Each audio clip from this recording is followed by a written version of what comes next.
My name is Britta Ricker. I'm at the University of Washington-Tacoma. This is my second year at the University of Washington-Tacoma, and we just started a new Master's of Geospatial Technology. So I was hired last year, and right when I got hired, we had a meeting of the faculty in the new hires that were there to start this Master's of Technology, Geospatial Technology.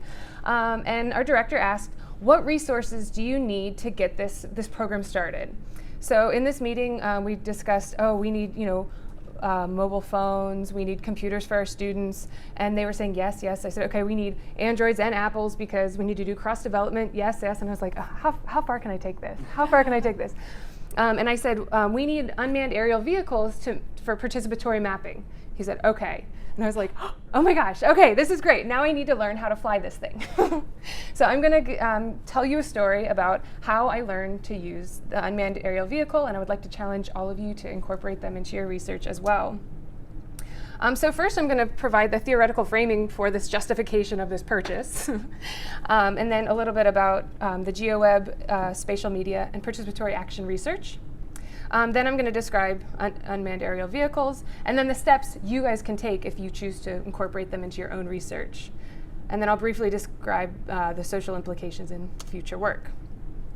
So first of all, my background is in geographic information science, which is using computers to make maps, from the data collection to the data analysis and putting it all together. And to do this, we use geographic information systems. This is a suite of software.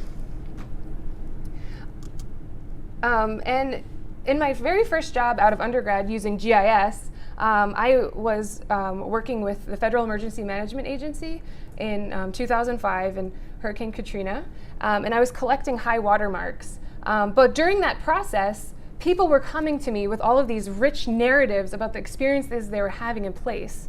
But I wasn't there to collect that information. I was there to collect this highly quantitative information. And it was there that I realized, wait, these GIS, they have an ability to collect both quantitative and qualitative information. But yet we know that maps are powerful. Maps are knowledge, and they play into politics. And knowledge expressed as quantitative data that are representative in cartographic forms hold a lot of authority. And so I'm really happy to follow this last presentation because they were really bridging this qualitative information with the quantitative. So I was really energized by that. And with maps, they drive data-driven decision making. So they have a lot of power and clout. But if you think about the data, the GIS data flow, how it works is first you take observations of the real world, then you have to abstract them and enter them into a GIS. From there, you aggregate, store, and analyze the data, and then create a visualization or a meaning or media. Now, traditionally, this has been done by highly trained scientists. You have to go to school for many years, surveyors. But what do we have now in our back pockets?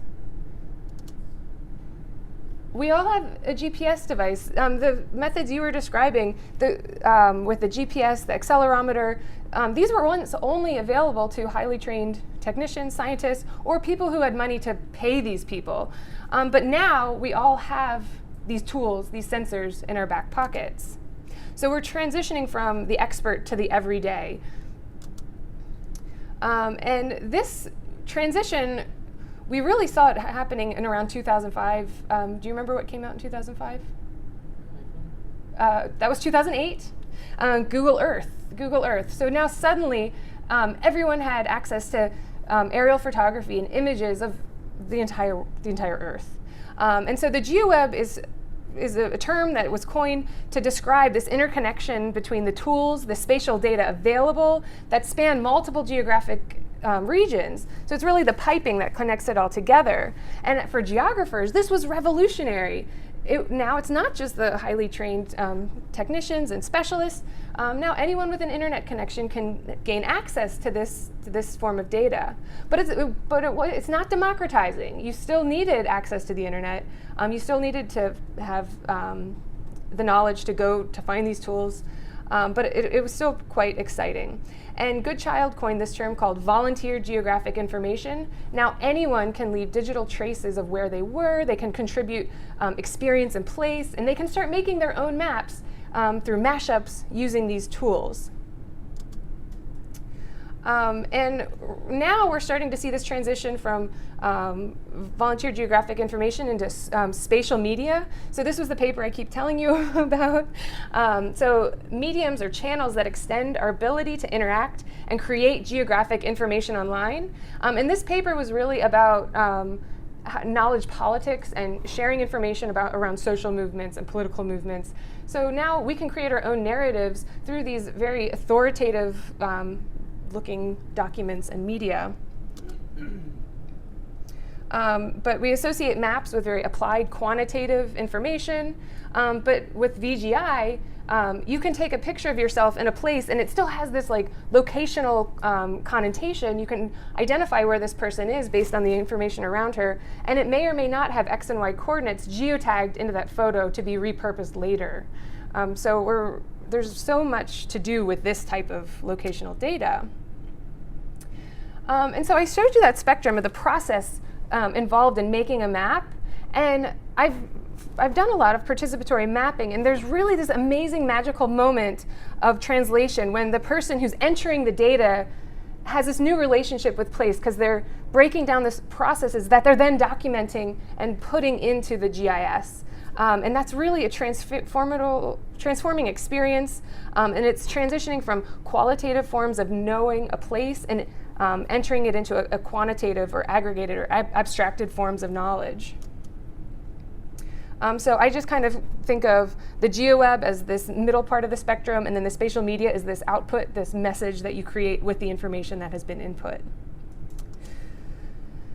So this is a great opportunity for participatory action research. So the whole purpose of participatory action research is for advocacy. It's a means of illuminating social and environmental injustices and co-constructing knowledge with the group that you're working with. And this quote really goes along with participatory action research. Tell me, I forget. Show me, I remember, but involve me, I understand. And citizen science is another avenue for another type of participatory action research. So there are multiple methods under this participatory action umbrella, one of which is Photovoice. Have you guys heard of Photovoice before? So it's a method in which you give participants in your study region a camera, and you ask them to identify community assets and deficits. So you get a clear picture of their experience in life. And the whole point is to draw attention to social issues in a location. There's a fantastic documentary where they use this method, and it's called Born into Brothels. It is a wonderful documentary using this method. Another exciting method is participatory mapping. Of course, together with participatory mapping is public participatory geographic information systems. Over the summer, I visited some informal settlements in Cape Town where these communities were digitizing the rooftops and putting it into a GIS because the city didn't recognize them as an informal settlement. So even though they didn't own the land where they were living, they did own the four walls. And this document that they produced was very legitimate, and it gave them access to resources that they might not otherwise have. It gave them a little bit of land tenure. And so the people inputting the data, this was the community. They were doing every aspect of this GIS. And so PPGIS and participatory mapping is a way of integrating local knowledge into these more authoritative forms of knowledge. And so I gave you an example of PPGIS, but participatory mapping can be tangible maps, it can be sketch mapping. There are many forms. So if I did a Google image search of participatory mapping, so many different ways of doing this pop up. But it's important to remember the medium you choose will influence who chooses to participate in the process. So it's important to think about that. Now the imagery that we have access to, like I said, is from Google Earth, Google Maps. The United States government offer a lot of satellite imagery that you can freely download. But you're limited in terms of the temporal resolution of that data. So you're limited by when that satellite passed over or whenever Google decides to put up the imagery. And you're also limited by the spatial resolution. So the satellite imagery that might be multispectral, you can do all sorts of analysis. The spatial resolution is very, very large. So it's not great for everything. So that brings me to unmanned aerial vehicles. So the methods that I just described to you, you can do all of those with unmanned aerial vehicles. So let's take a look at what that might look like. Well, first of all, as soon as I say I'm going to work with UAVs, people get a negative connotation. But I'm a little bit used to this in that GI science is so tied to the military already that the military does drive a lot of these technological innovations, but I'm always interested in how can we use them for social good. So drones have negative connotations. They're associated with surveillance. You know what else the military created? The internet. M&Ms, like we all like M&Ms. Melt in your mouth, not in your hand. But so if we turn it around, let's see what else we can use for it. So we already know that a lot of environmentally related research areas are already using drones for archaeology, for forestry, emergency response, search and rescue, natural resource management, precision agriculture. There are endless ways that the environmental sciences are using these tools already, and we can learn from them. And I've been having great conversations with James today about accuracy and precision and the quality that is required for these forms of analysis. Also, there's organizations that are cropping up. If you search the hashtag on Twitter, Drones for Good, there are these active community groups that are looking into how to use drones for humanitarian efforts, for search and rescue. So this is a 3D model that was generated the same day as the earthquake that happened in Taiwan just a couple weeks ago. And so just within hours of the earthquake, these 3D models were rendered, and that's just incredible. We didn't have this capability just a few years ago. So with one tool, you can use it for Photovoice or participatory mapping. And then in the bottom, you can see you can use it for photography, cinematography, Ortho Photos, which are maps that are georeferenced, or photos that are georeferenced, and 3D mapping and point cloud. And I didn't come up with, people are already using the aerial Photovoice. One person who's used it really effectively is Justin Bieber. So I don't know if any of you have seen this music video, but he basically was feeling depressed. He went out with his friends who had a drone, and he just ran around Iceland. And people just reached out and they're like, oh, poor Justin Bieber, he looks so lonely, he's so sad. The whole song is about how hard it is to be rich and famous. And it just evoked all of these emotional connotations. And then the Beliebers came out and made a map of all the places he visited in this music video. And it's just amazing. So this makes me think, well, like if we can make this amazing imagery relatively cheaply, why do we use it? Can't we use it for more important issues? And so James was just telling me how he's been taking this type of imagery to take pictures of, what did you say it was? River restoration and dam removal projects. Yeah, river restoration. And you said indigenous populations were wanting this imagery to help communicate the changes that are happening in their environment. And so here are some other aerial Photovoice cinematography that I found particularly powerful. One is melting sea ice, and then the other is a demolition project in Detroit. So these are very powerful representations of place and changes that are happening over time from this vantage point that we previously didn't have access to. In the communications literature, they call this a phantom ride. And they're increasingly possible, but before they were very difficult to capture. Another example is still aerial photography at multiple different angles. So here are a couple pictures from around Tacoma, which is right on the Puget Sound. So I'm working with a couple of different communities. One is interested in monitoring seagrass and the growth patterns over a growing period. And another one is harmful algal blooms, or HABs.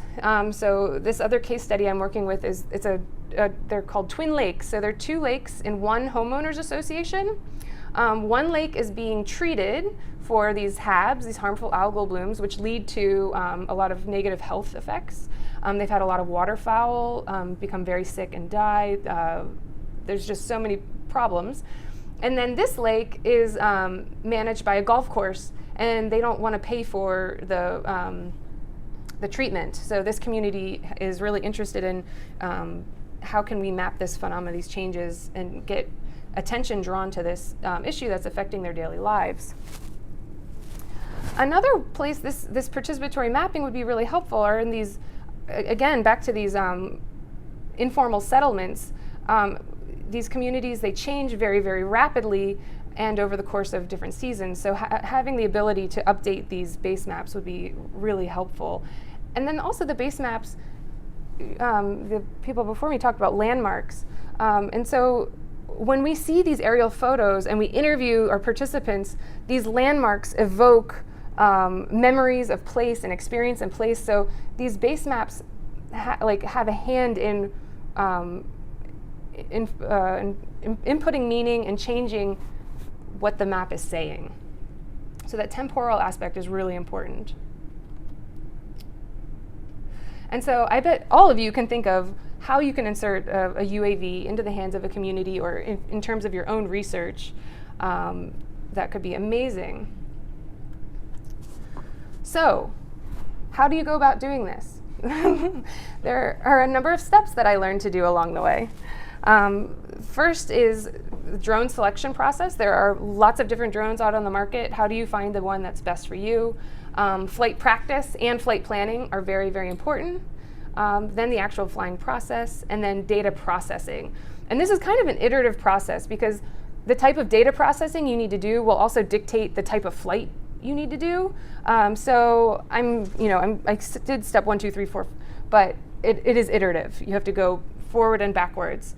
Also check the local federal regulations no matter where you are, and they change frequently, so check every day that you plan to fly. So for drone selection, drones are classified by takeoff and landing methods. This German PhD student did his dissertation on drones, and it's fabulous. So if you ever really want to get into the nitty-gritty, you can find his dissertation. And so for my research, I was really interested in participatory methods and cost. And so I went ahead and purchased the quad rotor copter.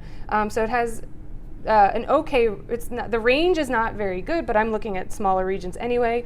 The endurance isn't very good, but it's a small region, doesn't matter. But the maneuverability is really, really good. That's what's great about these quadcopters. And I picked this one because the DJI Phantom 2 Vision Plus, when I purchased it in 2014, it was the most popular drone on the market. It's easy to fly. You can, right out of the blocks, it comes with a camera, a GPS. It's ready to go. So since I'm trying to show that anyone can do this, I picked the most popular drone. At the time I purchased it, it was around $1,200. It has dropped in half. I think that you can buy this exact same drone for $600. But if you want the latest and greatest, then that's a different story. So the process, first mission planning, then you have to capture the images, and then sync them to your phone, and then depending on the software you're working with, will dictate this process. So really what happens is you have your remote control, you clip your cell phone to it, the cell phone is connected to the camera on the drone, so you're seeing images in real time as your drone is flying. It is then capturing them and then sending them to the cloud if you're using Pix4D, or keeping them on the SD card. And then when you get back to your desk, they're ready to render. I highly recommend practice flying and planning your flight before you go out. I think the biggest challenge with flying is you get disoriented really quickly. So when the drone turns around, a pilot recommended that I turn with it so I don't get disoriented. So here you can see one of the students flying the drone. She turns it around, gets completely disoriented. Instead of landing it or doing anything else, she just drops the controller. And one of my other students got it all on camera. So you have two options. You first need to learn to fly it no matter which option you go with. But you can either fly it free flight or you can do autopilot. So autopilot is wonderful because you can set a specific grid and make sure you have enough overlap to make these beautiful maps. But if you're going to do the cinematography, then you need to do free flight. I also recommend having two people flying. So in this picture, you can see one person is flying, they have the controller, and then this person is controlling the camera. So when you are controlling the camera, the camera's on a gimbal that swings this way and this way, but the person flying the drone has to pivot the drone this way and this way. So you really have to work together. Yes? Do you mostly fly from the images on the camera or by maintaining eye contact with the drone itself? Well, that's why you need two people. Somebody legally always has to have their eyes on the drone, and that's why you have to have two people. So you don't use the camera for navigation? There's also like three heads-up display. So some people do. If you have the heads-up display, it's much easier than. And there's latency too between the pictures on your phone. There's a latency, there's a delay, and sometimes it just totally drops. So I would not recommend doing One of the big things on ours, it's got a super wide angle field of view lens as well, so that your depth perception is completely thrown off. Yeah. So trying to judge where you are in your depth of field is very difficult. Yeah. So then, once you've collected your images and you do images processing, if you're going to do cinematography, you would use, video editing software. But if you're going to use the images for mapping, then you need to use structure for motion software. So again, here's just another schematic of the process. You can either stitch the imagery manually or automatically. So when I first started doing this, I was doing it manually. I don't recommend that at all. And then I found Pix4D and Agisoft. And then there's also open source alternatives. However, the open source alternatives run really slowly. Open Drone Mapper is a great software, but it only runs on Linux and command line. So the best two options right now are Pix4D and Agisoft. So for the manual processing, like you said, the images are wide angles. So when I was doing the image processing, at first you had to correct the images for fisheye, which takes a while. And then I tried to stitch them. This is called Map Knitter. So I manually stitched them on this digital globe. I did a terrible job, as you can see. This is the campus. Usually when there's a lot of angles, it's really easy to do, but this was not easy. I don't recommend doing this method. And then there's structure from motion software. So structure from motion is a type of photogrammetry, which means you take images and make measurements from them. And actually, this same technology is what's in the car cameras when you back up. It's measuring angles in the photos. So here you can see that this is the location where the drone was located when it took each image. It's linking each of these images together and creating tie points. So it's not nearly as accurate as the laser scanning that the group before me did. Not nearly as accurate, but you can still derive 3D information from this methodology. So from these images, I was able to generate ortho photos. So I went to a landslide near Tacoma. This is imagery from 2012, and then this was after the event on 2015, so you can see the acute change that occurred within one day of that landslide. Again, this imagery, it took me about 15 minutes of flying, less than an hour of data processing, whereas this imagery would have cost thousands of dollars to the local government who flew the plane. They can only do it once every couple years. And then this is a 3D rendering of the landslide area that was generated. So with Pix4D, you can also, with one button click, generate the HTML. So then you can overlay your imagery on a Google map. You can set the transparency to see the change in the region. So this is one of the lakes that was not experiencing the algal blooms. And again, it has the same functionality as Google Maps. And then it also, yes?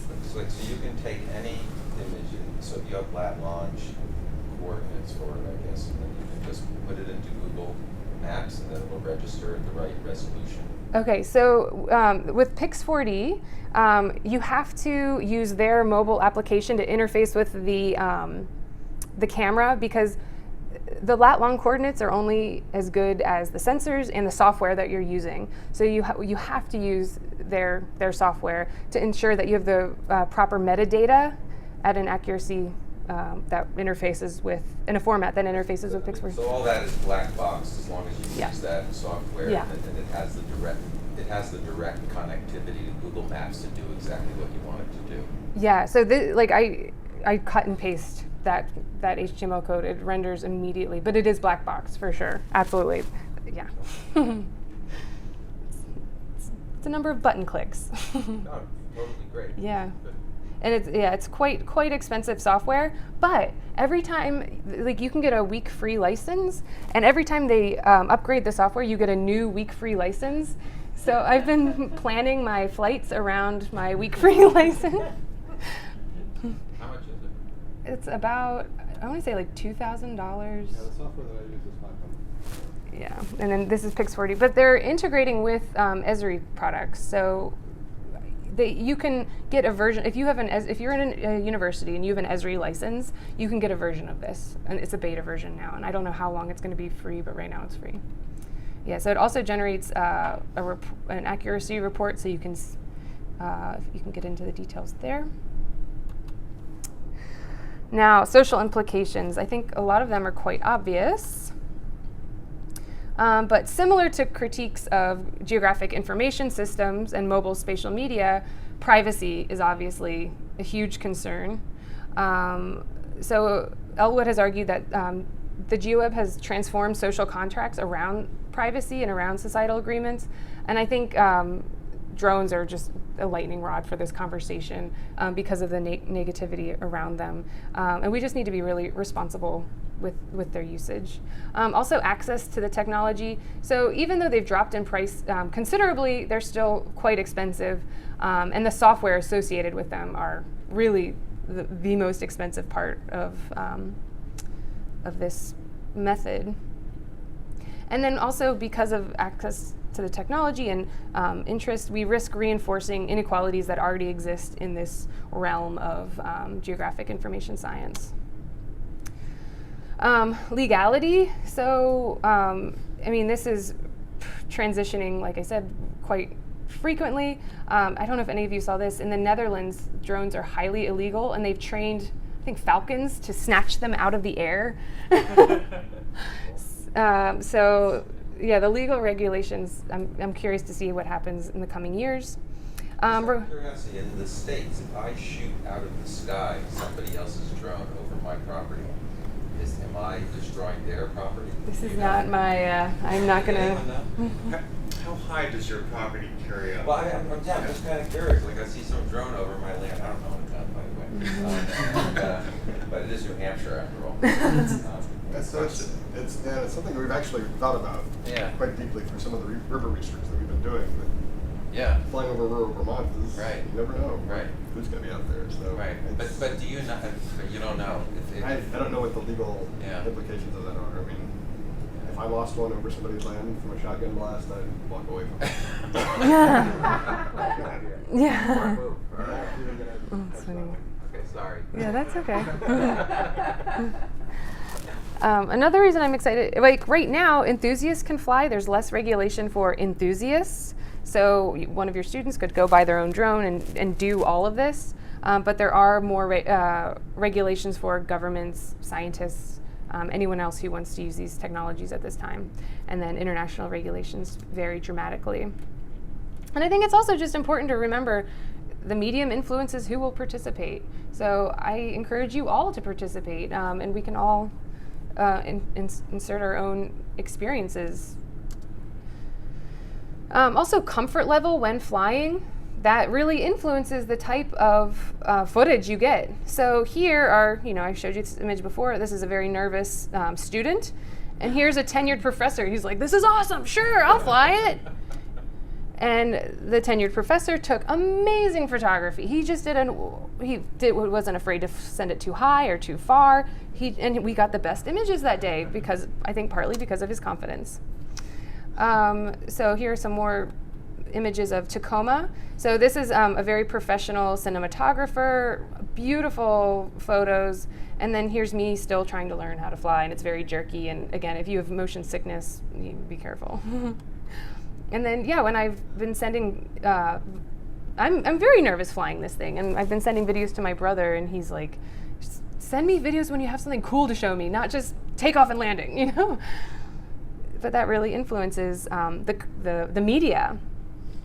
And then here are just some more examples of the 3D models and the quality. And I mean, you get a very different feel and experience based on some of these cinematic touches.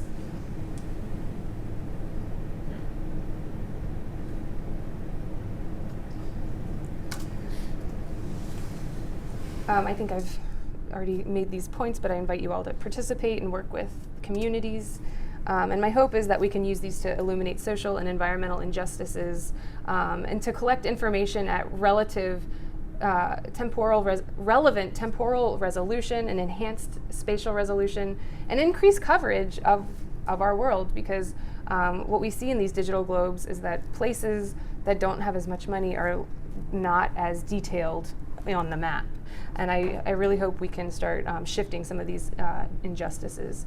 And it's an opportunity to establish good practice within community engagement. So let's not be like the White House drone guy who didn't calibrate his drone and let it fly out the window and then crash on the White House. Let's use good practices and work with communities and not infringe on people's privacy and be good UAV stewards. This is just a map of different drone data. So there's lots of platforms of people just georeferencing their imagery, and it's really fun to browse. And I'm also really inspired by how critical thinking occurs at each step of this process. So the drone imagery is really this very first step. And so I challenge you all to utilize increasingly accessible technologies to share your experience in place. And thank you so much. Thanks, Joe, for having us. So I think we have a few more minutes for questions if anyone has any before the next session. Yes? Can you talk a little bit more about, I'm interested about this idea of what gets detailed on maps, because I could kind of argue it both ways, right? I mean, there was place nefariously, right? So it's kind of under surveillance. I might want high detail because I'm looking for tiny changes to, looking for bad events, so to speak. On the other hand, you might say detail goes to high economic activity areas, right? Yeah. So what's your sense about how that goes? Are there places that, you're presumably talking about how places are ignored. Yes. Right. Yeah. So like, for example, Google Earth in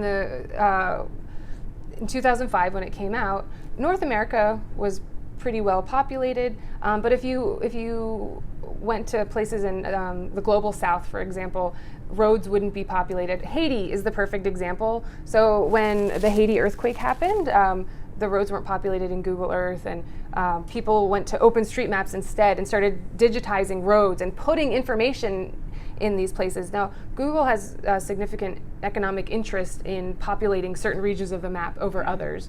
Also, Google's a lot better about it, but like certain areas would have clouds over them.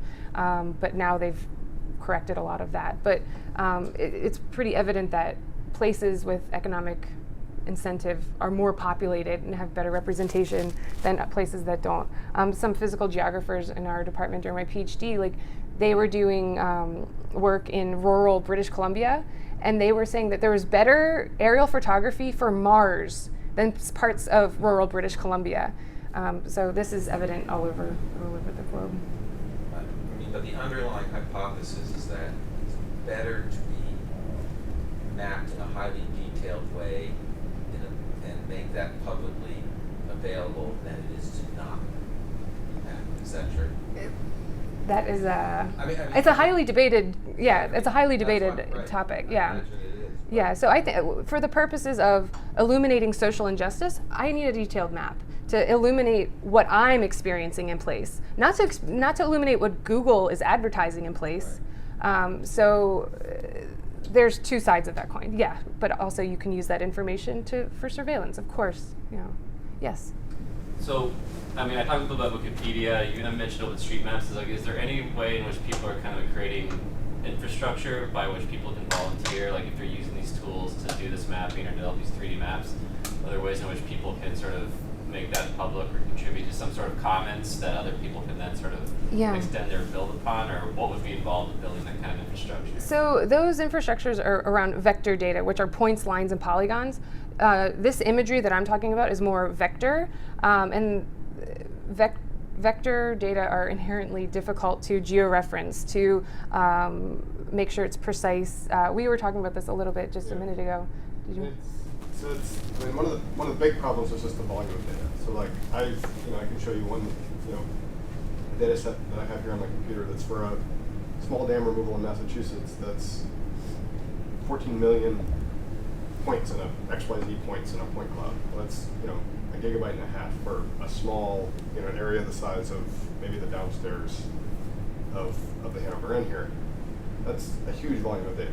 It's not that big for sharing on the internet, but there's a data volume problem there. And then the other problem that we've been kind of identifying as scientists is that there's an accuracy question. And this kind of gets to what Dan was saying. It's like, is it better to be mapped at high resolutions and be shared? But there's an accuracy question in there. It's like, how accurate are those data? Because I need like survey grade, like centimeter accurate data to do these geomorphic change detections. So looking at changes in the riverbank of centimeter scale. That's what I'm interested in. But if you're interested in mapping streets in 3D or mapping earthquake damage, there's a lower threshold for accuracy. So that's there's definitely a wide range of accuracy in there. But how accurate is the data that you're getting? That's still a big open question in terms of sharing these data. Is what was used, what software was used, how was it processed, the whole processing chain, just because there's a lot of places where error can kind of sneak in and actually make things unusable to a certain extent. I mean, it looks good for visualization purposes, but let's say your GPS was way off, or you forgot to calibrate this or that, and your whole model looks nice, but it's tilted at 30 degrees off its vertical. Well, it looks nice, but it's completely unusable.